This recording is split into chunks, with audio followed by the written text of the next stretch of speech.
Namamayagpag RW 95.1 FM.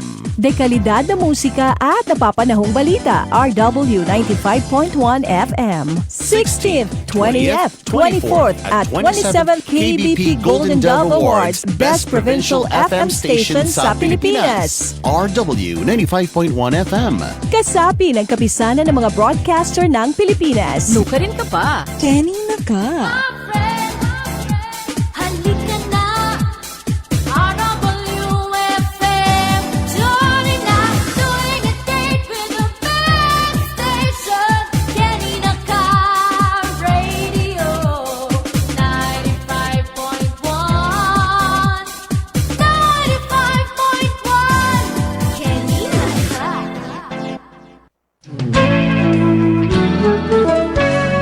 Ang mga kuro-kuro na inyong mapapakinggan ay tanging opinyon po lamang ng mga panauhing tagapagsalita at hindi sa pamunuan ng himpilang ito. Maraming salamat po sa inyong pagsubaybay. Bilang mga mamimili, ikaw ay may karapatan at tungkulin. Alamin ang mga ito sa Mamimiling Pinoy. Ang inyong 26th KBP Golden Dove Awards Best Provincial Public Affairs Program. Tuwing Huwebes, alas 10 hanggang alas 10:30 ng umaga dito sa RW 95.1 FM.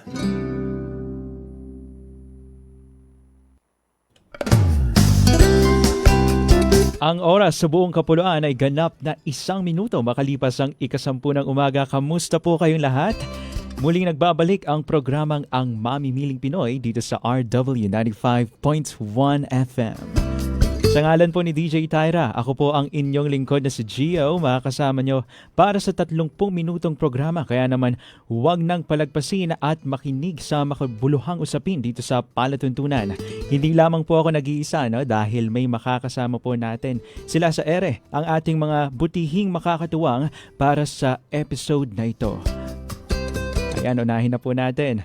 From Department of Trade and Industry, DTI Region 3, makakapanayan po natin siya via Zoom, ang Trade and Industry Development Specialist ng DTI 3 Regional Office na si Engineer Abigail R. Calilong. Magandang buhay po, Engineer. Nice to have you once again dito sa show.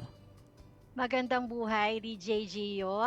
Magandang araw po, magandang umaga sa ating mga tagapakinig dito sa Ang Mamimiling Pinoy. It's good to be back here po once again. Yes po. And hello to DJ Tyra kung nasaan man siya ngayon. Okay po. Makakasama po Nakikinig natin. siya, I'm sure. Yes, I'm sure nakikinig po si DJ Tyra. And makakasama din po natin via Zoom ang Senior Trade Industry Development Specialist ng DTI Bulacan na si Sir John Chris T. Dizon. Kamusta po kayo, sir? Hello po. Magandang umaga po sa ating lahat. So sa atin po kay DJ Gio, kay DJ Kyra, and then to Ma'am Abby at sa lahat po ng mga tagapakinig po natin ngayon sa ating palatuntunan. Alright. Para po sa ating topic ngayon, Ma'am Abigail, maaari niyo na po bang i-discuss ito sa ating mga listeners? Okay po, yung magiging topic po natin sa ating program ngayon, tungkol po ito sa ating mga service and repair enterprises. Siyempre at ang re-require po ay dapat magpa-accredit sila sa Department of Trade and Industry. So, importante po yan sa consumer protection. Lalo na po madalas tayo sa ating mga kahit sa mga businesses natin, sa ating mga personal na kagamitan, madalas po na nagpapa-repair tayo at ina-hire natin yung services ng ating mga repair shop. So, pag-uusapan po natin ngayon kung yung mga responsibilidad po ng ating mga repair shop at kung paano natin masisiguro na protektado po ang ating mga consumers o ang ating mga mamimili. Ayan, very informative po na pag-uusapan natin ngayon. Kaya tumutok po kayo hanggang 10:30 para sa palatuntunang ito. At kapag po sinabi nating service and repair shops, ano po ang mga ito at anong saklaw nito, Sir John Chris? Okay, hindi na ako nakamute. Okay, pag sinabi po nating service and repair shop, ito po yung tinatawag din nating SRE o ito po yung mga establishmento na involved sa mga repair, service or maintenance ng mga motor vehicles, heavy equipment, engine and engineering works, electronics, electrical, air conditioning and refrigeration, office machine and data processing equipment, and other consumer mechanical and industrial equipment, appliances or devices. Ito po Okay, yung mga maraming yun. salamat po. Anong batas po ang sumasaklaw sa mga service and repair enterprises o yung tinatawag nating SREs, Engineer Abby? Yes po, please do unmute po yung audio natin. Sorry. Nakapaloob po yan sa ating Presidential Decree 1572 na supplemented din po ng ating Republic Act 7394 o ng ating Consumer Act of the Philippines, yung requirement na accreditation para sa ating mga service and repair enterprise. So ayon po sa ating batas, yung ating mga businesses, yung kanilang mga technical personnel sa ating mga service and repair shop, kailangan po na-evaluate, na-accredit ng ating ahensya at renewable po ito, no, taon-taon. Siyempre, na-evaluate po kung talaga bang capacitated sila or quality yung kanilang mapoprovide na services sa ating mga consumers. So yung concept ng batas na ito, hindi lamang po yung sa mga pagmamanufacture, no, ng mga produkto, pati na po kasi 'di ba sa DTI nag-accredit tayo ng ating mga manufacturer, pati sa repair syempre, kasama 'yun, products and services, no. So lahat po ng may kinalaman sa kaligtasan po at seguridad ng ating mga consumers, kailangan pong protektahan natin. So yun nga, nabanggit ko, importante yan sa protection ng mamimili at pagsigurado po sa kalidad ng mga binibigay na services. And of course, importante legal compliance, yung accreditation na to, ay kailangang sumunod. So sinisigurado nito to na may credibility yung ating mga businesses. Alright. Mga Maliban po ba service. sa mga nabanggit, may mga establishments po ba na kailangang magpa-accredit sa DTI? Yes, sir. No? Opo. So, meron po tayo katulad ng nabanggit po natin kanina, yung 5 categories. So, ngayon, isa-isahin po muna natin sila, no? Para po maging familiar din po yung ating mga tagapakinig po dito. So, para po sa motor vehicles and heavy equipment, kailangan po dito magpa-register or magpa-accredit yung mga automotive, no? Mga nagre-repair ng mga sasakyan at mga small engine. Ito po yung mga motor. Okay? Number 2 naman po, para sa ating machine shop, dapat magpa-accredit po yung mga engine rebuilding machine shop. Ganon din po yung mga engineering machine shop natin na tinatawag. Para po sa number 3 category po natin, which is the electronics, electrical, air conditioning, refrigeration, service and repair, meron po tayong tinatawag po dito na 3 category. Sa category A, ito po yung electronic service and repair enterprise. Category B, electrical service and repair enterprises. Category C, ito po yung mga air conditioning, refrigeration, service and repair enterprise. Regarding naman po no sa mga repair natin sa aircon, kasi nakikita naman po natin iba't ibang klaseng aircon ang meron Yes po po. tayo sa merkado at sa ating opisina. So meron din po tayo diyang type. Yung type A, ito po yung mga window type aircons. Iba rin po yung accreditation po sa kanila. Ganon din po yung type B. Ito po yung package type air conditioning o yung tinatawag po nating PACO, yung mga commercial refrigeration. Okay, type C, ito po yung mga transport air conditioning and refrigeration naman na tinatawag po natin. And then for category D-1, ito po yung combination of 2 categories na nabanggit po natin na A, B, C. At category D2, ito po yung combination po ng category A, B, and C. Para naman po sa pang 4th category natin, dapat magpa-accredit po sa atin yung mga nagre-repair ng office machine and data processing equipment, kagaya po ng mga mechanical, electromechanical equipment servicing, electronic office, data processing equipment servicing. Ito po yung mga computers na meron po tayo. Ng category 5, ito po yung medical and dental. And ang pinakahuli po natin yung other consumer mechanical industrial equipment, appliances, or devices na tinatawag. Okay, Para masiguro na equipped at skilled yung ating mga nagre-repair. Kasali rin po ba yung mga maliliit na repair shops tulad ng cellphone, laptop repair shops o yung mga nagre-repair po ng mga nasirang electric fan, washing machine, mga TV, ganun? Yes, sir. Oh. Papasok po sila. Ay, sorry. Go ahead, Ma'am Abby. Go ahead, sir. Go ahead, sir. Okay, so papasok po siya sa electronics. Yes, kailangan po siya. Opo. And to add lang po, syempre, yung ating mga repair shop no sa pag-accredit yan, Sir JC, tama po ba? Kailangan may mga mandatory tools sila na kasama yun sa mga ine-evaluate. Kaya hindi sila makakasiguro na kung ano yung kailangan na service sa ating mga kagamitan, nandun yung gamit. Isa yun sa chine-check. Yes. Mhm. Exactly, Ma'am Ivy. Ito naman po, no, pag-usapan naman po natin yung mga requirements. Ano-ano po ba yung mga requirements para sa magpapa-accredit na ang mga service and repair enterprises po natin? Okay, first po dito yung ating accomplished form na pwede po na nada-download po ito sa online. And then makakakuha rin po tayo dito sa mga sa ating mga provincial offices, regional offices. Take note po na dapat notarize po ito. Mm-mm. And then copy of comprehensive general liability insurance policy to ensure na insured po talaga yung mga kagamitan, hindi lang po ng mga service center. Ganon din po yung mga nagpa-repair sa atin. Kung sakaling magkaroon man po ng mga force majeure na tinatawag po natin or act of nature. Number 3, kailangan po natin dito ng warranty. Mamaya, discuss po ito ni Ma'am Abby. And then list of tools and equipment, gaya po ng nabanggit. Kailangan po, meron po tayong mga kagamitan na akma doon po sa ating pagre-repair. Kaya nga po tinawag natin silang accredited dahil kumpleto po sila dapat sigamit.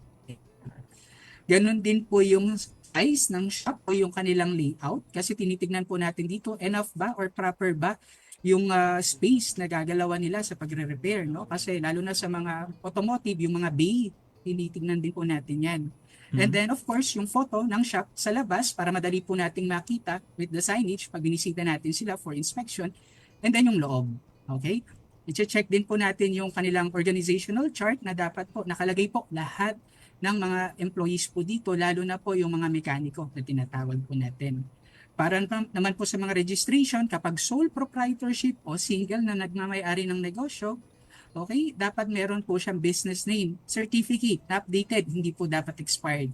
Para naman po sa corporation at partnership, kailangan po meron po silang SEC registration at articles of incorporation or articles of partnership. Kapag CDA naman po, articles from CDA. Okay? And then lastly, kailangan meron po sila rin dito na mga TESDA, no, sa mga nagre-repair. Very particular po tayo sa TESDA kasi iba't iba po ang mga competency na tinatawag po natin at dapat po valid siya. Hindi ka po kasi syempre pwedeng mag-repair ng aircon and then ang TESDA certificate mo pang automotive. Hindi pwede po yun. Kailangan relevant. Okay, hindi ba sa masabing may TESDA lang.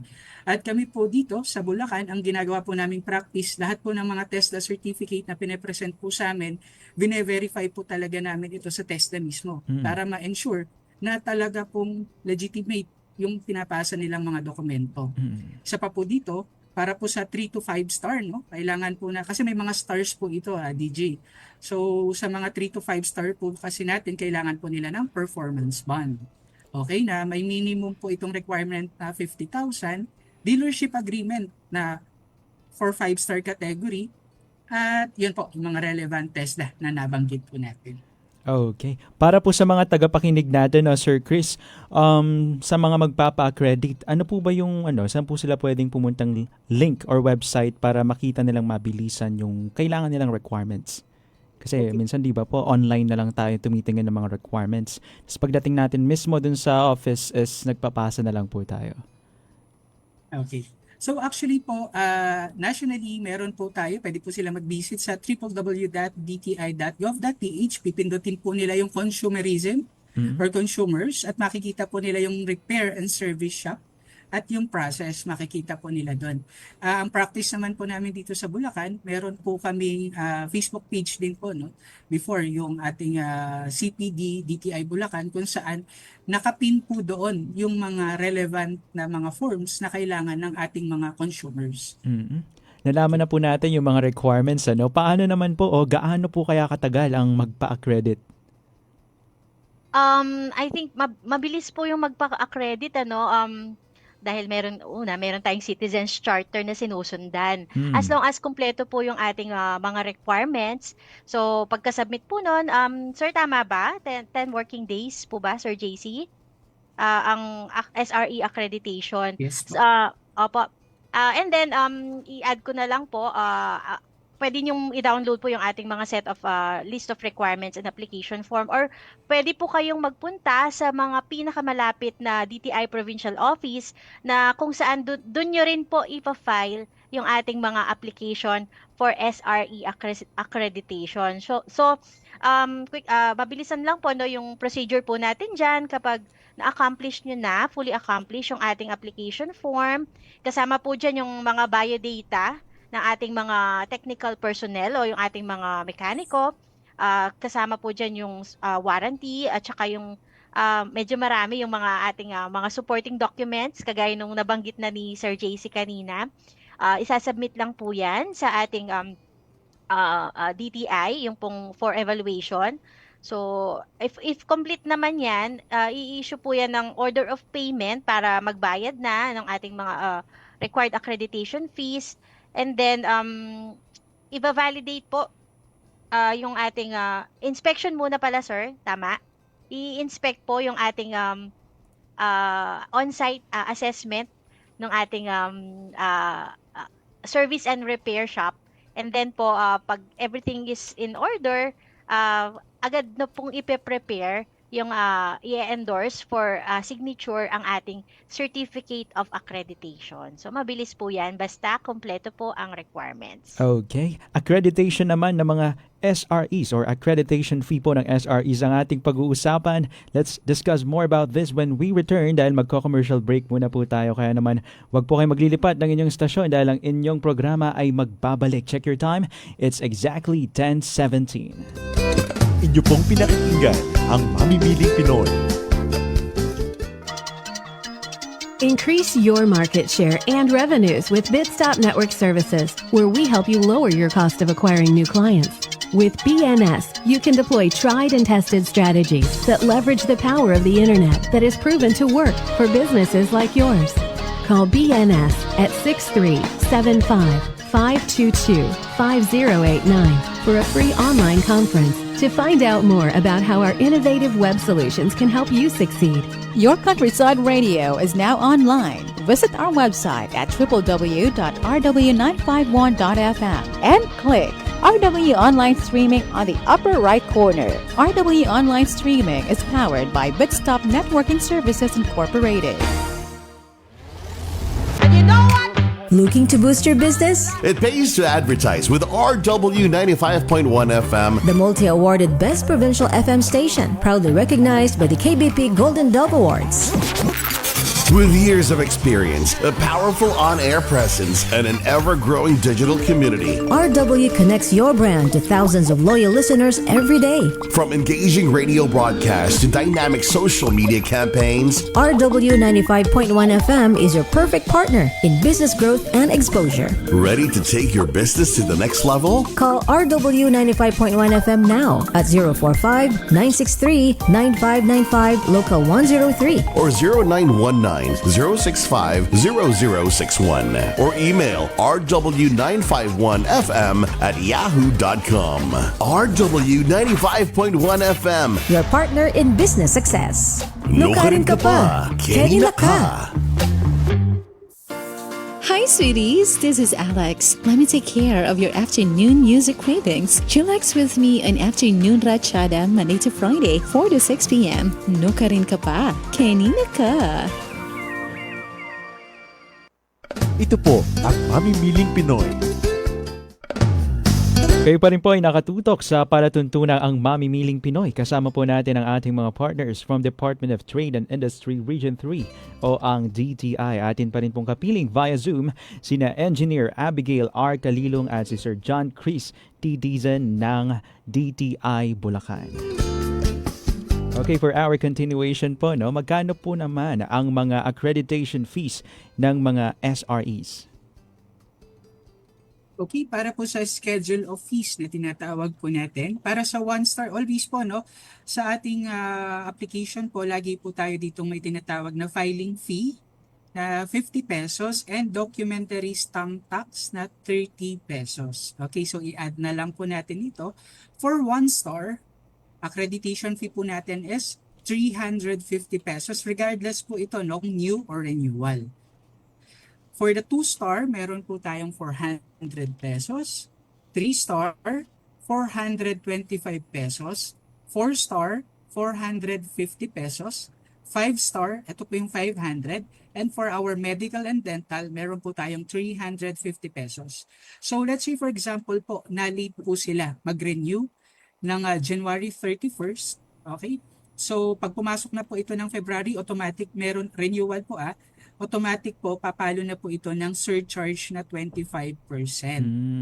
Okay, so discuss po natin isa-isa yung ating surcharge para po sa 1 star, 87.50, 2 star, 100 pesos, 3 star, 106.25 pesos, 4 star, 112.50 pesos, 5 star, 125.50 pesos, and for our medical and dental, katulad po ng 1 star natin, 87.50 pesos. Okay, by the way, for those who just tuned in po, pinag-uusapan natin ang accreditation of service repair shops. At para naman po, Engineer Abby, ang accreditation po ba ay minsanan lang kinukuha o ito po ay nire-renew pa? Okay po, of course, may renewal po yan. Even tayo, as sa ating may mga driver's license tayo, i-re-evaluate tayo from time to time para sa renewal ng license natin. Same with the service and repair shop. Kaya lang ito is every year po ang renewal ng ating mga accreditation of service and repair shop. Siyempre, minsan may mga pabago-bago yung mga ating technical employees o mga mekaniko, hindi natin maiiwasan yan. And yung ating mga kagamitan. So, nire-evaluate yan. So, every year po ang renewal ng ating mga service and repair shop, not later than January 31 po. So, nasabi ni Sir JC, kapag lumampas na ng 31, may surcharge na yan. So, reminder lang po sa ating mga service and repair shop.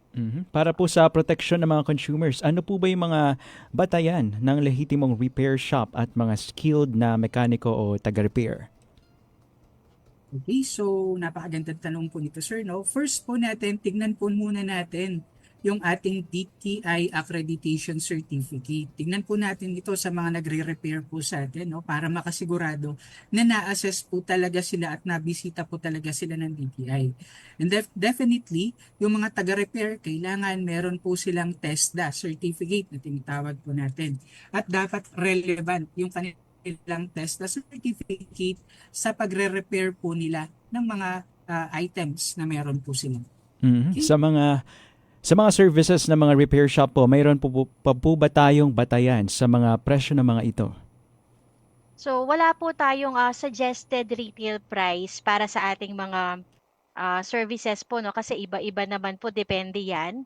Lalo na kahit na pare-parehong automotive yan, for example, automotive repair shop, iba-iba yung nire-require na service or depende rin sa sasakyan. So, wala po tayong SRP dyan. So, competition po talaga ng ating mga service and repair shop kung paano po yung kanilang pag-present ng kanilang mga services or quality ng kanilang mga services. So, yun po.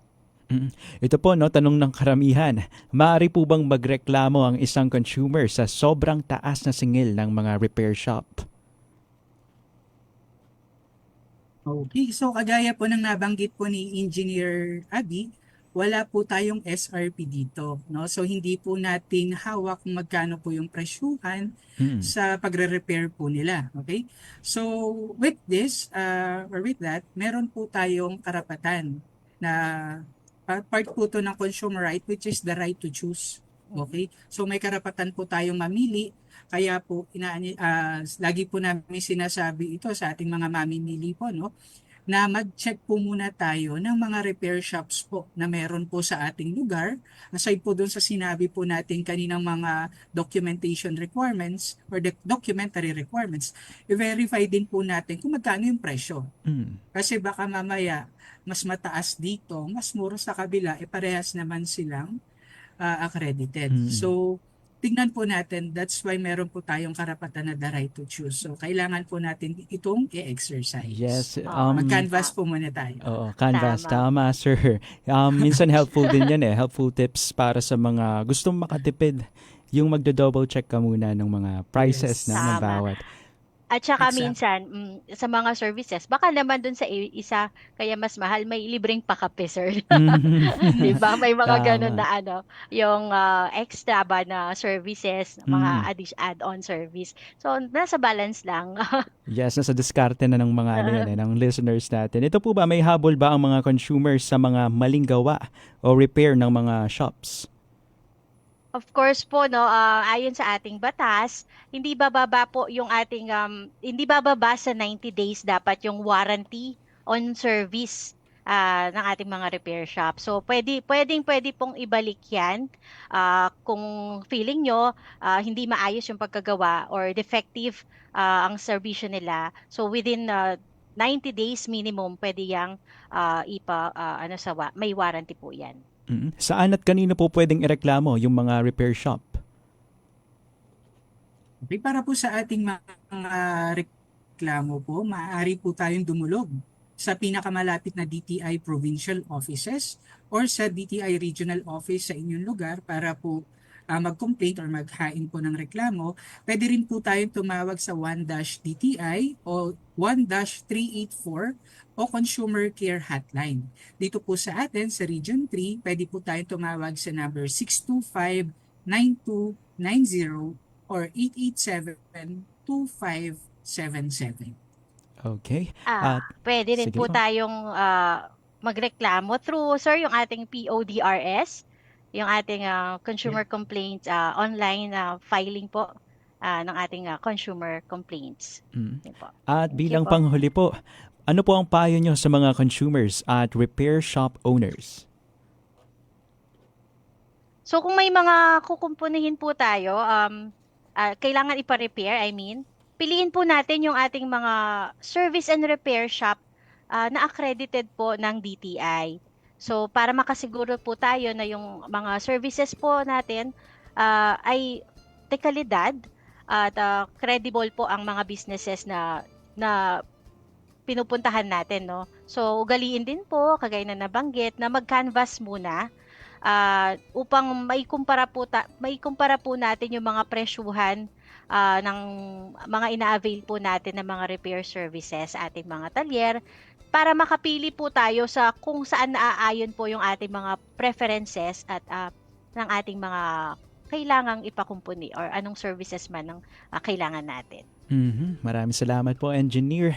Diyan na po nagtatapos ang ating diskusyon about sa accreditation of service repair shops. At para naman po sa mga huling pagbate, before natin pakawalan ang ating mga kaibigan and partners from DTI Region 3, pabatingin muna po natin sila isa-isa. Unahin na po natin ang Trade and Industry Development Specialist ng DTI 3 Regional Office, Engineer Abigail R. Calilong. Go ahead, ma'am. Thank you po. First of all, Sir JC, thank you for joining us, DTI Bulacan, for today. And gusto ko lang pong batiin ang aming Regional Director, Director Edna Dizon, and our Assistant Regional Director, ARD Richard Simangan. Bagong-bago po yan. And of course, lahat po ng divisions dito sa aming dito sa DTI Regional Office and to all DTI provincial offices. Hello po, and of course to my family, sa father ko po, Mr. Emerito Calilong, and sa aking mga kapatid. Yun lang po. Ayan. And of course po, especially dito sa amin, babatiin ko lang ang aming Consumer Protection Division dito sa regional office. Okay, it's nice Yun to lang have po. you Thank once you po. again, Engineer. Hanggang sa susunod po na episode. And of course, nakasama din po natin ang Senior Trade Industry Development Specialist ng DTI Bulacan, si Sir John Chris T. Dizon. Sir, shoutout na po. Okay, so binabati po namin ang aming napakahusay, napakasipag po na Regional Director, Director Edna D. Dizon, sa aming Assistant Regional Director, Director Dr. Richard Simangan, sa mga division chiefs sa buong Region 3, sa aming division chief sa Bulacan, Attorney Coco Chanel Yap, to our OIC Provincial Director, Director Maria Cristina V. Valenzuela. Again, katulad din po ng sinabi ni Ma'am Abby, samantalahin ko na rin po. Hi din po sa aking mami, ayan, sa aking mother, ayan, from Mika Wayan, and then sa aking wife na ngayon po ay nasa Germany. At sa lahat po ng mga consumer natin dito sa Region 3, maging matalino po tayo at maging mapanuring mamimili. Thank you, and Thank you po sa inyong lahat. It's a pleasure po na kayo ay aming nakasama sa programang ito. Hanggang sa susunod po ulit na episode, tayo muling magsasama-sama dito sa Ang Mamimiling Pinoy. Sa lahat po na nakinig at tumutok sa ating palatuntunan, maraming salamat. Until next episode, ito po ang inyong lingkod na si Gio. Huwag kayong maglilipat ng stasyon dahil susunod na ang Thursday edition ng Music Babad. Maraming salamat and stay safe everyone. Bye! Ang mga kuro-kuro na inyong napakinggan ay tanging opinyon po lamang ng mga panauhing tagapagsalita at hindi sa pamunuan ng himpilang ito. Maraming salamat po sa inyong pagsubaybay.